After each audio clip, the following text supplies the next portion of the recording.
Start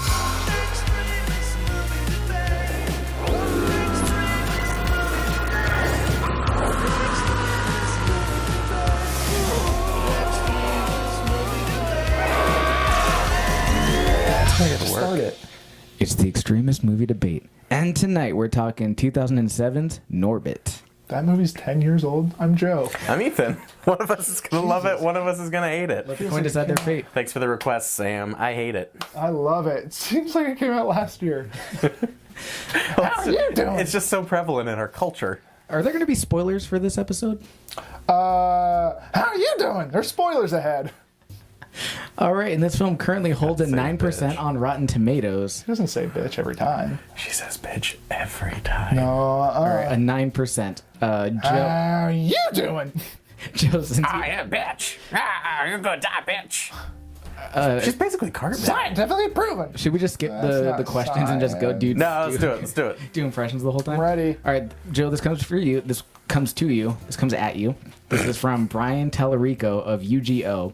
Brian says, if you're going to make a movie that's basically centers around misogyny, racism, and making fun of fat people, aka fat phobia, why not go all the way and make it an R-rated comedy? So, Joe, if this movie was rated R, do you think the misogyny, racism, and fat phobia would have been even funnier? You have 1 minute. No, I don't think it would be funnier. It would just be more crude. And I think there's a place for crude humor, of course, but like it doesn't matter if you say fucking shit and like it doesn't matter if you say that stuff. It's not necessarily going to make a movie like this any funnier, because what's funny about this movie is Eddie Murphy and how well he can do impressions. And what's great about this movie is how well the makeup crew did, which they won an Academy Award for. This Norbit is an Academy Award winner. And it shows, because the makeup and the prosthetics in this movie are just breathtaking and amazing. And that's what makes this movie fun to watch, is actually watching like the artistic and the aesthetic quality that they put into it, and like on an improvisational on those kind of levels, like you can see Eddie Murphy really chewing the scenes, and that's what makes this movie funny, and that's what helps it out. It's like it's watching Eddie Murphy getting back into his clump form, and I loved it. All right, thank you. Ethan, you have 30 seconds to respond. I think everybody agrees Eddie Murphy's peak was the clumps. Or the Nutty Professor. Did this movie win? I thought it was just nominated.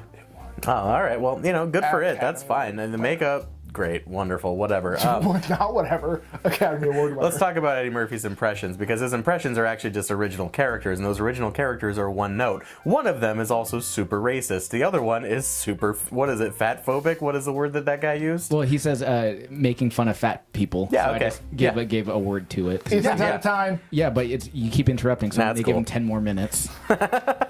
We'll come back. Joe, you have 15 seconds to respond. Okay, so Ethan, I think the racist character that he's talking about is Mr. Wong, which it turns out to be the hero of the movie. So it can't be racist if he's the hero. If this is a character we're looking up to, cannot be racist. Okay, and Ethan, you have the final 15 to respond. The hero of the movie is as racist as Jeff's impression of an Asian person. I would never do such a thing. Yep, and he is the hero of this movie by throwing a harpoon at this woman that he thinks is a whale until she just runs away and then goes and lives in Mexico for no reason. At no point in this movie do we believe in the blowhole she would. All right, I got to give cut you guys off there. I'm sorry, but Ethan, this next question is for you. Yep. This is from our favorite person, Armand White of the National Review. Hold on, He loved this movie? It's very well known fact that this is like one of his favorite movies. God, I love this guy. So Armand says he gets it. As Eddie Murphy gets carried along on the tidal wave of hype for the ghastly Dreamgirls, it's a sanity-saving relief to have Norbit open and demonstrate what Murphy is good at.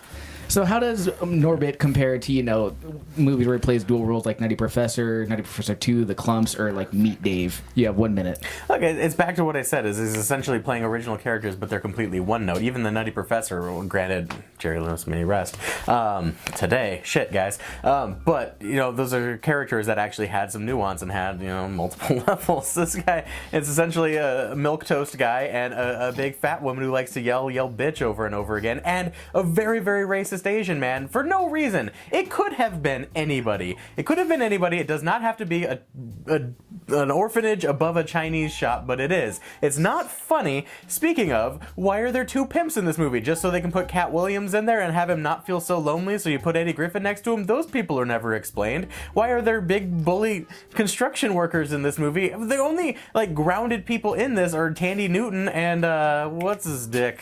Cuba Gooding Jr., which... Cuba, keep working, man. Come back to Spokane.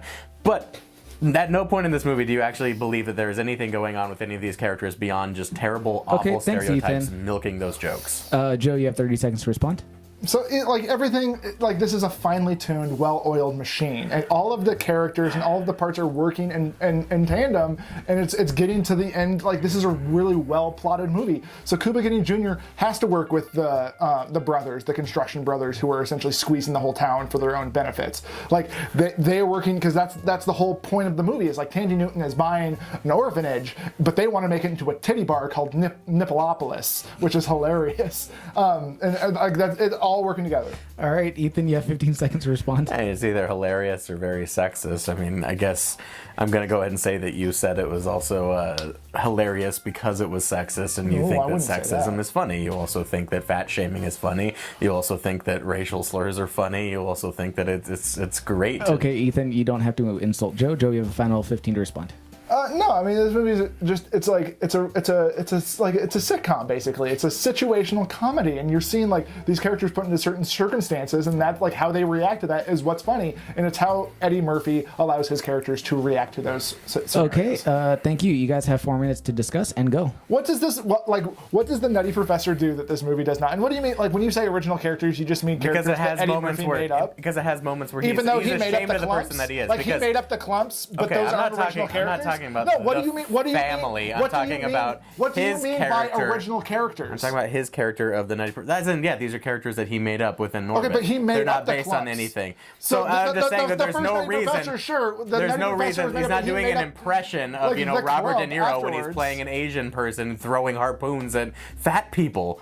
Doing an impression of De Niro? Why would he? Well, you're just saying that he's really good at impressions, that he's really great at that. No, he's doing a very racist Asian accent. Then they put very racist makeup on him so that he could. I didn't say anything about impressions. I said this is Eddie Murphy doing. No, actually, I did not. But Roll that's the tape okay. back. Roll the tape back. I did not say that. I said Eddie Murphy. This is him doing his characters and just embodying characters and just having a wide array of characters. And that's what's hilarious about this movie is you're seeing the range that Eddie Murphy has. You're seeing his amazing acting range and his comedic range too, because he plays the angry person, he gets to play the milquetoast, he gets to play the hero, and I believe Jeff just looked up a picture of this person. I just looked up a picture of Mr. Wong, and I'm horrified right now. I didn't even know it was Eddie Murphy until the credits. That's how well he did it. This is how well he did it. He embodied that. You thought there was an Asian person that said, I would do this. It looks legitimately terrifying. That should be in a haunted house. It looks kind of like a horror mask. See, I don't think so, because I did not realize that was Eddie Murphy. I was just they got an unknown Chinese actor, and he's nailing it, and I love it. I love the actor they got. He's the hero of this movie. I appreciate that, because how often do you see that in mainstream American movies? Not often, and that's an issue. Representation does matter, and I think this movie was on the forefront of actually fighting that battle. I think Ethan and Jeff clearly disagree. I don't understand why, because this movie nails it. How does this movie promote a positive culture? It's been 10 years. How have we grown as a society post this movie? Well, let's think about it. Ghost in the Shell tanked. You know what else tanked? Doctor Strange. Do you know why? Because they substituted Asian actors for white American and British actors, and people were like, fuck you. Know who did it right? Norbit. Because Norbit made an Asian man the hero of their movie. But he's not an Asian. But the character is. That's the thing. It's the character's representation. They just baby steps. They reverse whitewash You the have movie. to use baby steps with some stuff like this. Okay, I'm just gonna stop there. What did you guys really feel about this movie? Well done. I just wanted to hear more of that. Thank you. This movie, like the first reviewer said, this movie is misogynistic, it's chauvinistic, it's racist. It is all of those things. I feel like there's gonna be a button there. There is a but. There is kind of a but I don't want there to be. So I'm gonna let Ethan take the but. I'll say the but. I'm very ashamed at how much I giggled at this movie. How much I don't absolutely hate it. It's terrible. It's really poorly made. The story is garbage. Half the characters in this movie do not need to be in there. Should not be in there. It did when it. Yeah, the makeup was good. There's a lot of his wife in a bikini, and it looks really good. But you know, those are also coupled with really disgusting fat jokes. Rasputia? Her name made me giggle every time. Her name is Rasputia.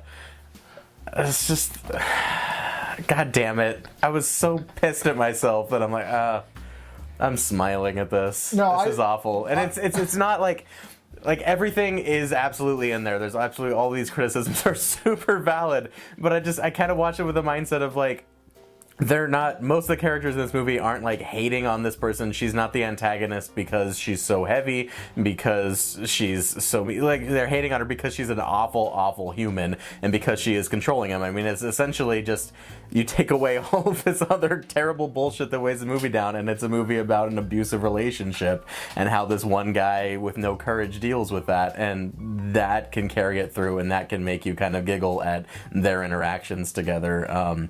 It's fucking terrible. Though I don't want to watch it again. It was like Blended for me. So Ethan and I watched Blended on a plane, and it's bad. Took 2 sittings. It's bad, but like when you watch it, like everything unfolds like pretty masterfully, and like you understand all the character motivations. You understand why everybody does what they do, like what they do.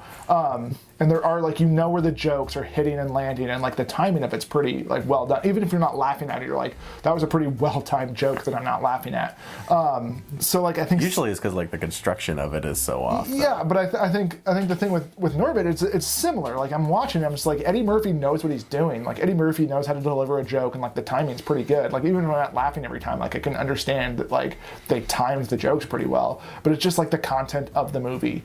And the context you find it in. Like Ethan said, like when you tear it all the way down, like it's not as horrible. It's just when they started adding stuff, like when they started adding like the comedic layers on it, is when they started like drifting into like somewhat offensive territory. Okay. But yeah, I laughed a few times. Okay, well, what would you guys rate the movie? I'd give it a 5. I'd give it a 5. That's really generous of you. I'd give it a 5. With no thunder. I was gonna give it a 3 out of 10. No thunder. All right, that's it. Perfect. Well, Maybe it's just the low. I'd never seen this movie before, and just the absolute low bar of it. Maybe that's what made me enjoy it. Like as soon as one joke hit, I'm like, oh look, I'm smiling. Maybe. How are you doing? I remember you laughing so hard at the trailer of this movie when it came out. Just that, you got a girlfriend? Well, you do now. You thought that was so funny. That was funny. And that's always what I thought about when I see this movie. Like, it. Rasputia saying, it's scientifically proven! And then him going, it's not science. Like, I laughed at, I've watched the thing that Sam, like, cut, and I've laughed at that. Like, that's not science, like, many times. I think, like, this is, like, Can't Hardly Wait. I think the more, if I watch this more and more, the funnier it's going to get. And I don't like that. I don't like it. All right. Well, where can we find you guys? Twitter, Instagram, Facebook. Extremist Movie Debate at pantspending.com. Thanks to Pants Pending for partnering with us. Thanks, Pants Pending. Also, and thank you, Sam, for requesting Norbit. Thank you, Sam. I mean, sort of. Artificial wood at pantspending or .pantspending.com. If you guys need any artificial wood, all right. Thank you and good night.